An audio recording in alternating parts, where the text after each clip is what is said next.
أعوذ بالله من الشيطان الرجيم بسم الله الرحمن الرحيم الحمد لله رب العالمين وأفضل الصلاة وأتم التسليم على سيد الأولين والآخرين سيدنا ومولانا محمد وعلى آله حق قدره ومقداره العظيم. Assalamu alaikum wa rahmatullah, bienvenue dans ce nouvel épisode d'un instant avec le prophète de la miséricorde, dans lequel nous allons parler, Inch'Allah, des relations qu'entretenait le prophète Mohammed sallallahu alayhi wa sallam avec les chrétiens.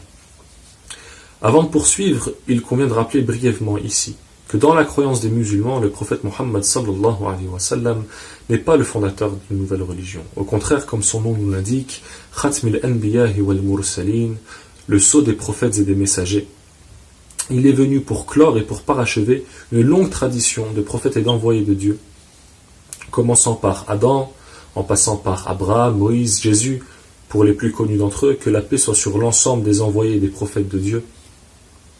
afin de délivrer le même message, celui de la croyance en un Dieu unique et le fait de lui vouer un culte exclusif. Et cela, nous allons le voir tout de suite à travers une parole du prophète Mohammed sallallahu alayhi wa sallam qui nous dit: mon exemple est celui des prophètes avant moi, et comme celui d'un homme qui a construit une maison qu'il a parfaitement construite et embellie, sauf l'espace d'une brique dans un coin. Alors les gens venaient visiter cette maison et, émerveillés de sa beauté, lui demandaient: pourquoi n'as-tu pas posé cette brique? Le prophète sallallahu alayhi wa sallam nous dit: je suis cette brique et je suis le dernier des prophètes. Le prophète Mohammed sallallahu alayhi wa sallam nous dit encore dans une autre parole: de tous les hommes, je suis le plus proche de Jésus, fils de Marie, aussi bien dans ce monde que dans l'autre. Les prophètes sont des frères aux mères différentes, mais dont la religion est unique. À travers ces deux paroles du prophète Mohammed sallallahu alayhi wa sallam, nous voyons tout d'abord que l'islam n'est pas venu en rupture avec les traditions monothéistes précédentes, mais bien pour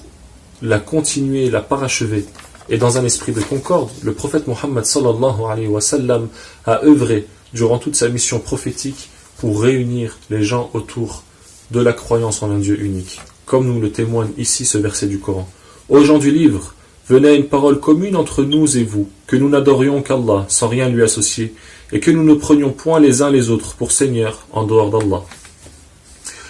Nous voyons par ces quelques éléments que le prophète Mohammed sallallahu alayhi wa sallam s'inscrit dans une tradition de prophètes et d'envoyés au même message, à la religion unique, et que sa mission n'était pas de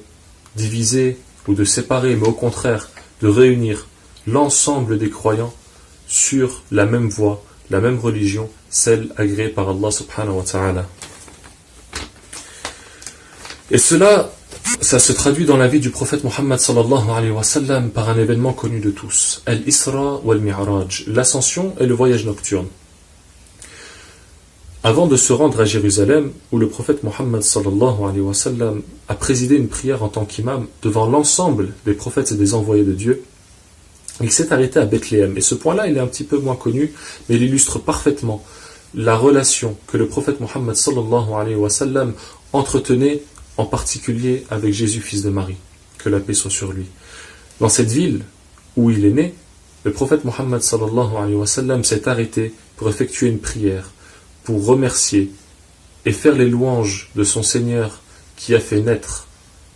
Jésus, fils de Marie, dans cette ville. Également,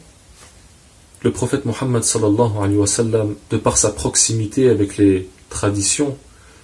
révélées auparavant, fut reconnu dès son plus jeune âge comme le prophète tant attendu. En effet, que ce soit le moine de Bahira ou l'oncle de son épouse Khadija, qui était chrétien, Waraqa ibn Nawfal, tous ont reconnu en lui le prophète tant attendu dans les écritures des gens du livre.